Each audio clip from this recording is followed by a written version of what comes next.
Nah, kalau tentang Jokowinya sendiri, Bang, kan Pak Jokowi merespon perkembangan terbaru terkait PDIP kan kan pertama dia bilang ketika Hasto menyatakan Prabowo Jokowi bukan lagi bagian dari PDIP, terus Pak Jokowi bilang partai perorangan, dia partai perorangan gitu ya, meskipun nggak mengelaborasi maknanya ya yang dimaksud, tapi banyak yang menganggap bahwa ini adalah gambaran tentang Pak Jokowi sendiri gitu. Jadi Pak Jokowi sebagai partai perorangan. Terus merespon pemecatan, Pak Jokowi bilang biarlah zaman, biarlah waktu yang akan menentukan, biarlah waktu yang akan mengujinya gitu.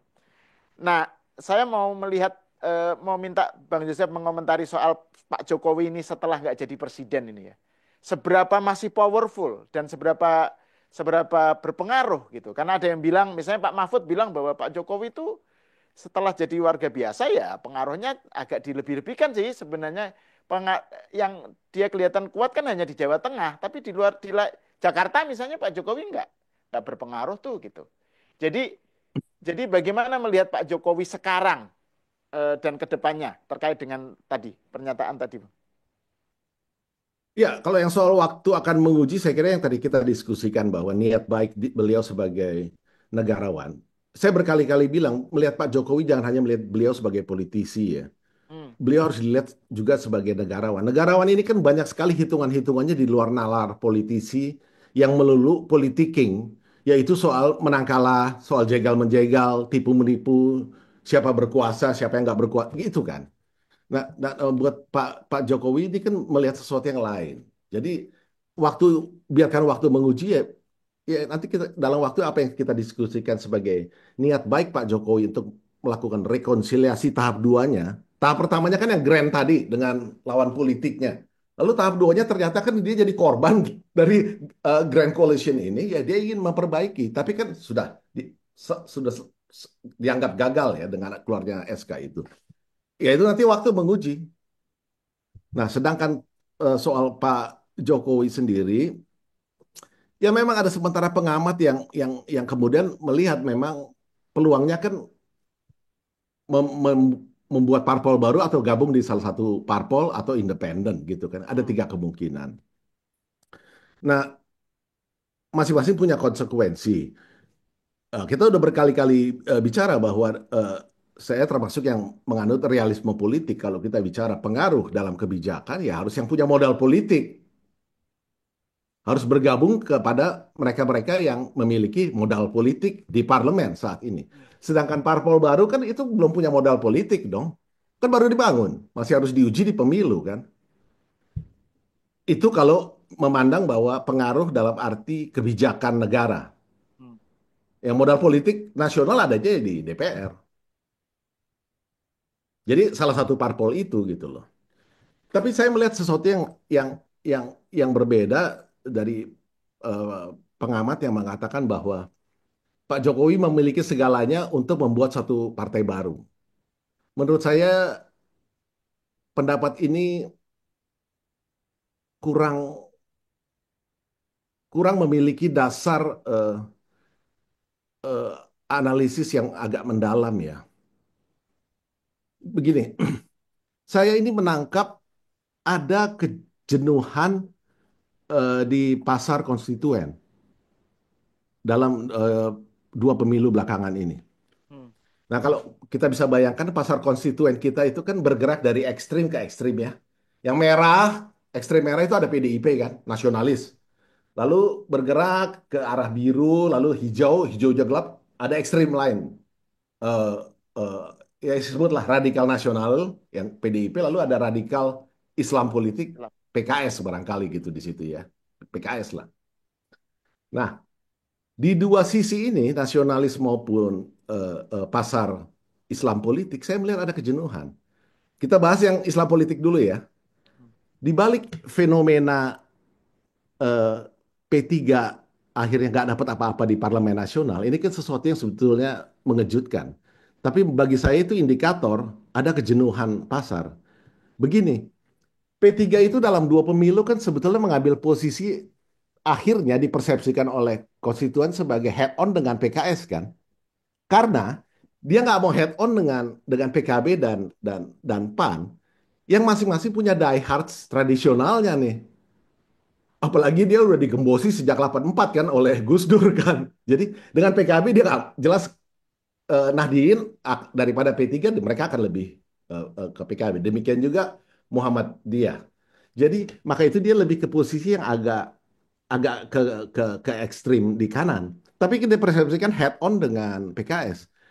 Jadi dia dapat swing yang nggak besar sebetulnya karena PKS sendiri dari sudut radikal juga konsisten kalau kita lihat suaranya dari sejak zaman PK tahun 99 sampai jadi PKS itu kan di 78%, 78%. Jadi pasar ini udah pasar radikal di kanan ini udah sangat given gitu loh. Nah, swing di sini nggak besar nih. Karena kadang-kadang mereka lari ke PKB atau ke PAN gitu loh. Jadi itu sebabnya kalau kita lihat grafiknya dari 2014 kan turun terus P3 sampai akhirnya di pemilu ini nol. Itu situasi di pasar Islam politik. Di nasionalis sama. Kalau kita perhatikan dua partai baru yang fenomenal di era reformasi ini kan hanya ada dua, Gerindra dan Nasdem. Gerindra 2008, 2009 ikut pemilu langsung punya kursi, saya ada catatannya. Sebentar ya. Gerindra itu langsung 26 kursi. Hmm. Jadi 2008 dibentuk, ikut pemilu 2009 langsung dapat kursi. 26, sekitar 4%-an. Nasdem 2011 dibentuk, ikut pemilunya kan 2014. Mereka langsung punya 39 kursi, sekitar 6%-an. Mari kita bandingkan sekarang dengan dua partai yang sama-sama baru juga, yang populer ya, karena sering disebut-sebut. Satu Perindo, satu lagi PSI. Hmm. Dua-duanya dibentuk 2014. Jadi punya waktu sekitar 5 tahun sampai 2019 pemilu kan. Dapat kursi nggak? Nol. Dikasih waktu lagi sampai 2024. Dua-duanya dapat kursi nggak? Nol. Jadi dua-duanya ini punya waktu panjang sekali 10 tahun tapi nggak dapat kursi. Bandingkan dengan Gerindra tadi yang hanya dalam waktu setahun dapat kursi, Nasdem dalam waktu 3 tahun karena 2011 ikut pemilu 2014 langsung dapat kursi. Jadi hip, ini hipotesa ya nanti mungkin teman-teman yang Mr. Q atau Prof. Burhanuddin bisa mengelaborasi apakah hipotesa ini benar. Tapi saya melihat kejenuhan di pasar nasionalis, konstituen nasionalis, dan ada kejenuhan juga di pasar Islam politik. Jadi agaknya mulai membentuk tuh sudah. Jadi yang tradisional Nahdien ya di PKB, ini di sini, lalu yang ekstrim di PKS.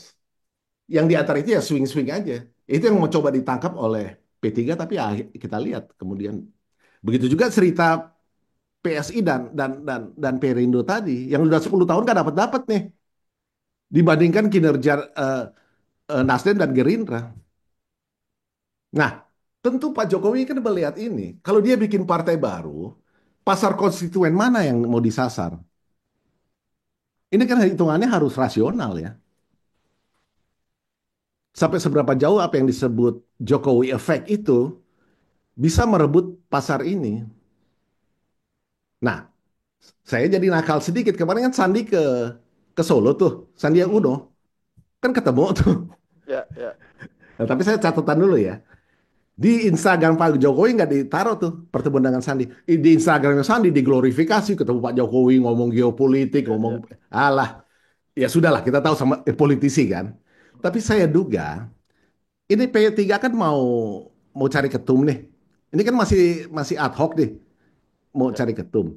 Jadi kelihatannya Sandi kan berkepentingan untuk di posisi ini. Jadi saya duga sekali lagi Sandi mau menarik posisi di swing yang dipersepsikan head on dengan PKS itu ke yang lebih tengah tapi melewati eh, lebih ke arah nasionalis melewati PKB dan PAN. Jadi dia mungkin akan head on dengan PD. Hmm. Demokrat itu kan positioningnya adalah nasionalis religius. Coba buka ADART-nya. Ya, ini kan ada kaitan dengan konsepsi Pak SBY yang memang mantan Kasospol. Beliau ngerti betul kan situasi sehingga dia ambil posisi nasionalis religius. Dia persis di tengah tuh. Jadi kemungkinan dia akan tarik jauh ke tengah sehingga barangkali Sandi melihat ini peluang buat Pak Jokowi karena kalau Pak Jokowi harus main di sisi pasar konstituen Islam politik jelas beliau nggak akan mau.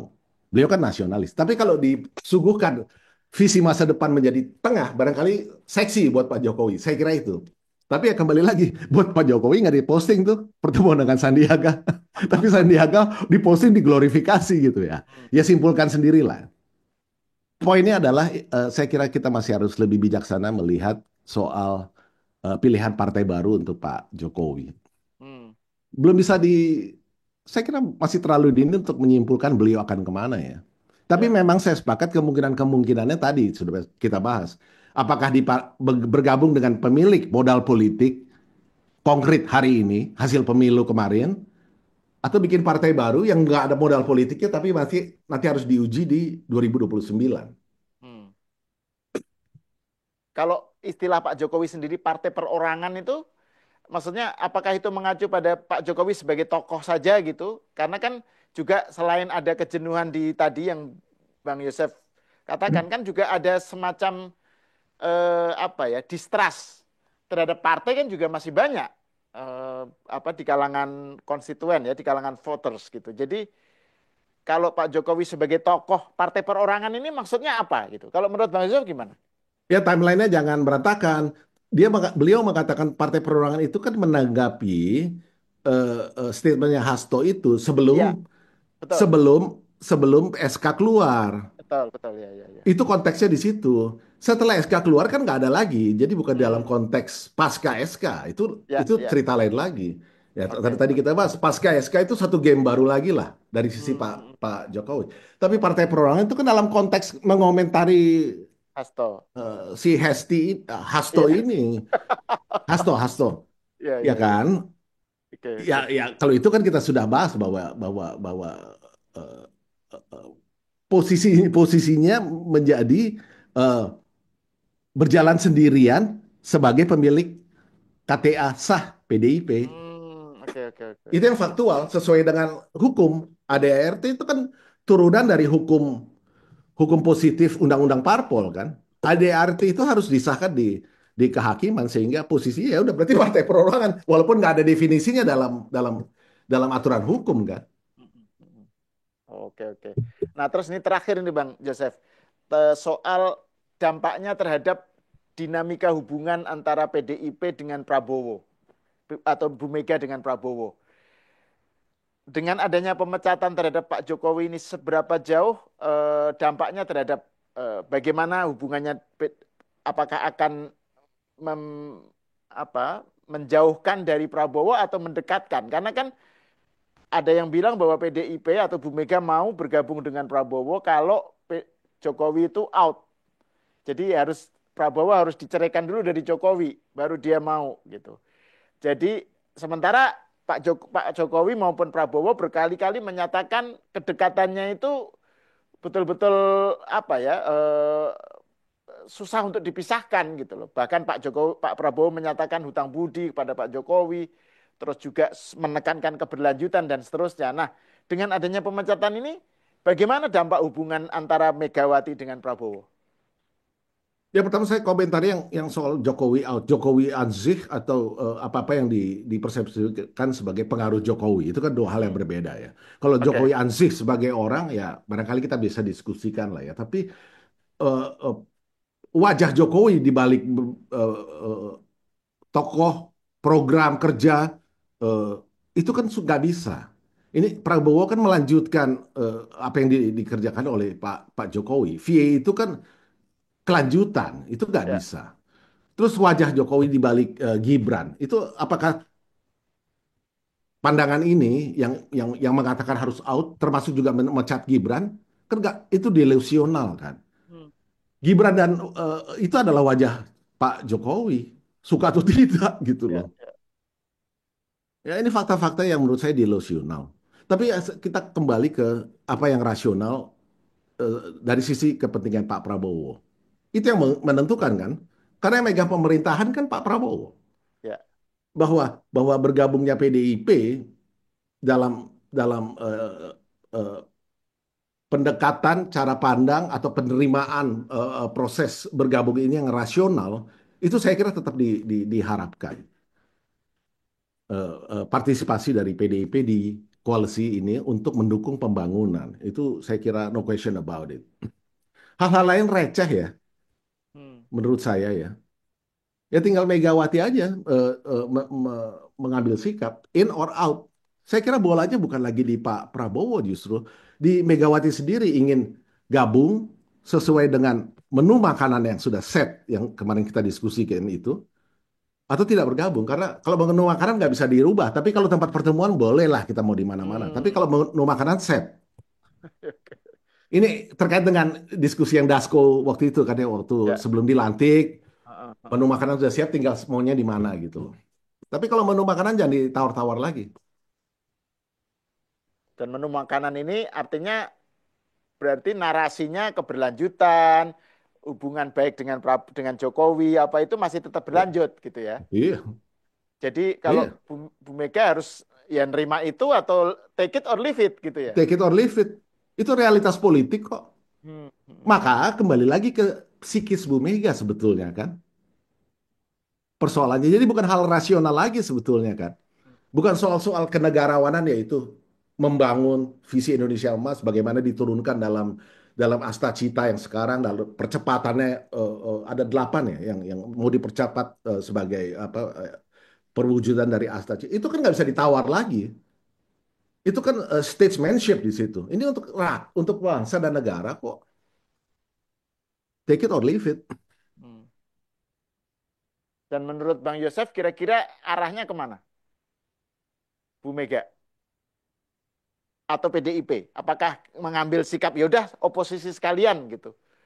Karena toh misalnya Pak Budi Gunawan tidak diakui sebagai bagian dari PDIP dan jadi maksudnya oposisi frontal atau masih tetap pengen atau berharap apa menyatu dengan Prabowo.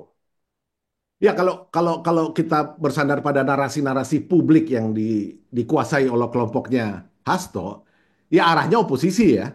Hmm, Tapi kan politics is about thousands possibilities ya. hmm, Pasca ini kan baru 16 Desember kemarin. Pasca ini kan itu kan satu milestone yang penting ya. hmm.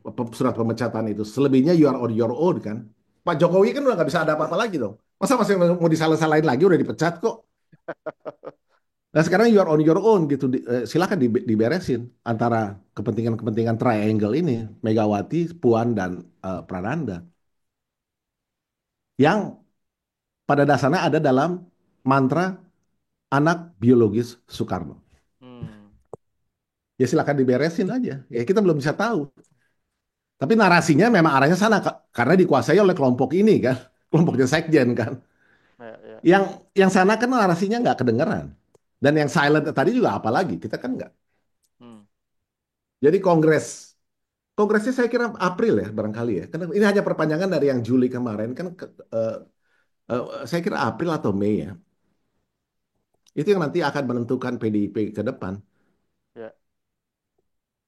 Dan itu akan menjadi topik yang tidak kalah menariknya untuk kita bicarakan Bang Yosef di masa depan.